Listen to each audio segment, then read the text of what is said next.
Bom dia, bom dia, bom dia, meus queridos alunos do nono ano. Aqui é o professor Giovanni, estamos no PET 3, vamos à explicação dos conteúdos, tá bem? Então, antes disso, deixe seu like no nosso vídeo, inscreva-se no nosso canal se você não é inscrito, se você já é inscrito, acione o sininho para receber notificação sempre que um novo vídeo for lançado aqui no nosso canal. O tema é hereditariedade, né? Primeiro, para falar de hereditariedade, nós precisamos ter em mente essa pessoa, Mendel. Então, quem foi Mendel, né? Gregor Mendel, um monge no jardim. Como assim, professor? Johann Gregor Mendel, ele é geralmente chamado pai da genética. Ele era um filho de uma família bem simples, mas com muito curso, ele conseguiu concluir a universidade, né? E após terminar, ele foi para um mosteiro agostiniano.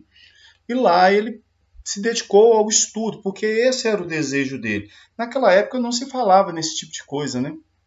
E aí ele foi lá, e lá ele ficou ensinando física, botânica, ciências naturais, em nível secundário e universitário.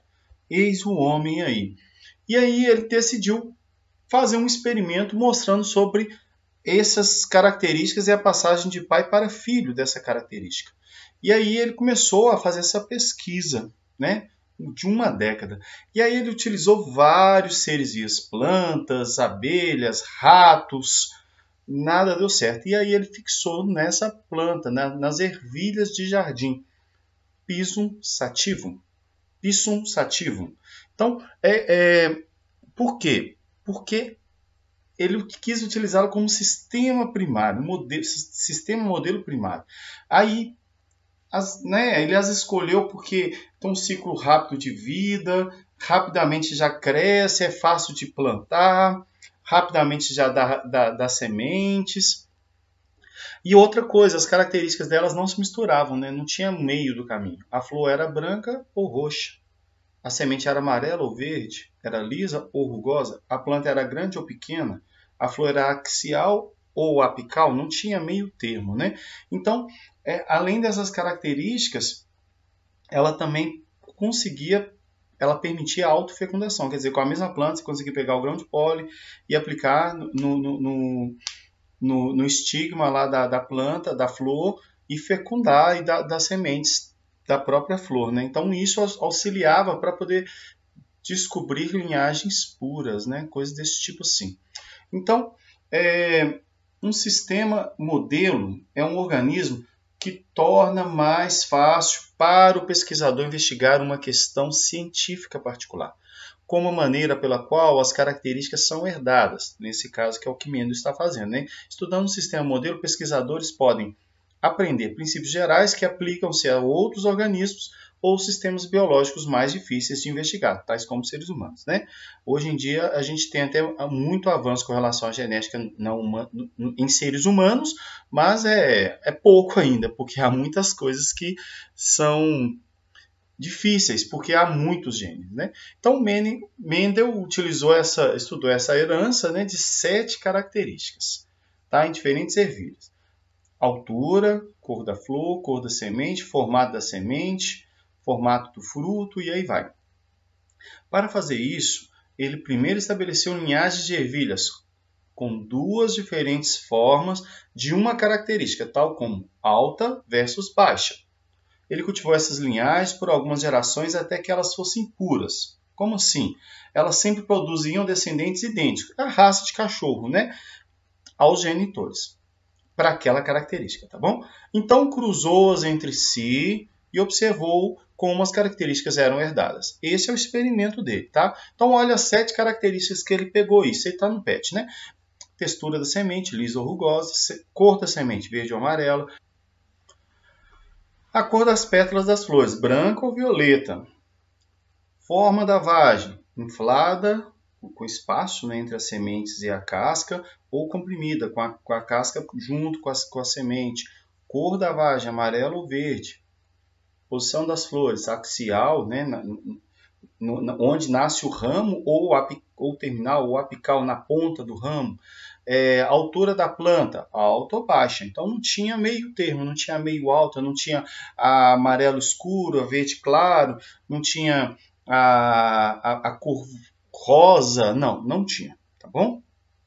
Então aí vão para as gerações, que ele fez lá, né? Primeiro ele fez essa geração parental, que são as plantas puras, que ele cruzou e formava descendentes com a mesma característica. Nós estamos falando de pura para determinada característica, porque era a que ele estava analisando.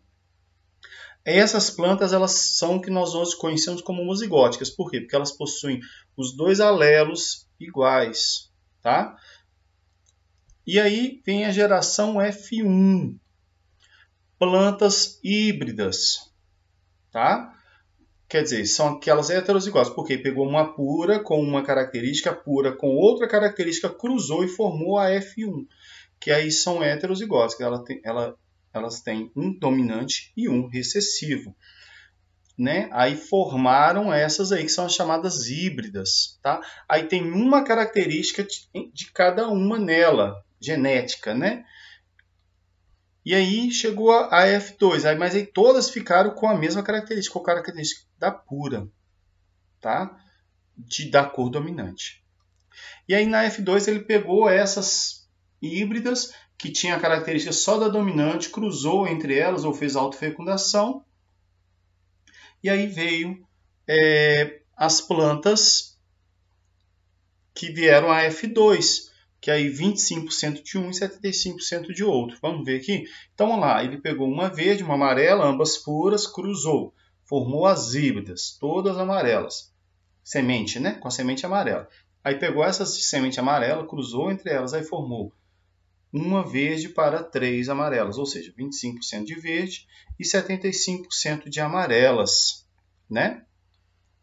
Além de registrar a aparência das plantas de cada geração, Mendel contava com o número exato de plantas que mostravam determinada característica. Notavelmente, ele encontrou padrões de herança muito similares para todas as 7 características que ele estudou. Quer dizer, todas as características tinham o mesmo padrão, né, de dominante e recessivo, porque existem outros padrões. Depois a gente vai aprender isso mais para frente.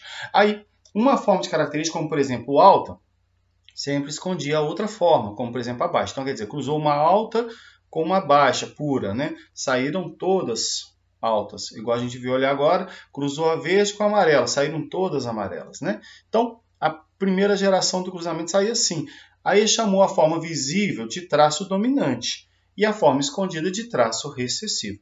Aí, quando ele fala de traço, tanto estamos falando, né, do fenótipo quanto do genótipo, né? Então, na segunda geração, depois que as plantas realizavam a autofecundação, aí ele polinizava a si mesmo, né? A forma escondida do traço reapareceria em uma minoria de plantas. Mais especificamente, sempre havia cerca de 3 plantas que apresentavam o traço dominante para cada uma planta que apresentava o traço recessivo, formando a razão de 3 para 1, 75% e 25%. Mendel também descobriu que as características eram herdadas independentemente. Né? Uma característica, como a altura da planta, não influenciava na herança de outra, como cor da flor ou forma da semente. Quer dizer, uma coisa não dependia da outra. Depois vai descobrir que algumas estão mais ligadas, né? Mais próximas, mas não depende. Algumas às vezes dependem, né? Mas enfim. Por isso que o olho azul lá do bisavô aparece no bisneto em determinado momento. Por quê? Porque o gene recessivo estava escondido ali, né? E aí está aí um exemplo aí, né? Da alta com a baixa, todas altas. Aí 3 altas depois e uma baixa no segundo cruzamento. Tá bom? Aí o resultado do experimento dele. O que ele chegou? A hereditariedade das características. Quer dizer, as características são herdadas. Existem fatores responsáveis por uma determinada característica. Esses fatores são os que hoje conhecemos como genes. Hoje nós chamamos de genes. E as versões desses fatores são o que chamamos de alelo. Cada indivíduo possui 2 fatores que determinam uma característica. Cada indivíduo tem 2. Às vezes tem algumas características que tem mais de 2, né? Por exemplo, cor do olho costuma ter mais de um par de alelos que determina, né? Aí um fator é herdado do pai e o outro da mãe, mas sempre vai ser impar, né? Metade do pai e metade da mãe. Aí existem fatores dominantes e fatores excessivos. Existem fatores codominantes e tem outros processos depois que a gente vai aprender também. Os alelos recessivos só se expressam quando estão aos pares. Quer dizer, a pessoa tem que estar com os 2 recessivos para ter a característica. Um exemplo desse aí é o sangue O. O O, ele é recessivo, né? O gene Izinho, né? Ele é recessivo. Então, a pessoa só vai ter sangue O se ela tiver os dois recessivos. Aí, cada indivíduo passa apenas um fator para cada característica em cada gameta, ou seja, divide na metade, né? Isso significa que os alelos separam-se durante a formação dos gametas. Essa é uma grande conclusão dele. E aí chegamos à primeira lei de Mendel, também chamada de princípio da segregação dos caracteres, ou lei da segregação. Diz que cada característica é condicionada por um par de fatores que se separam na formação dos gametas. Tá bom? Então, obrigado pela sua atenção. No mais, beijo para quem é de beijo, abraço para quem é de abraço. Tchau, até a próxima. Fique com Deus.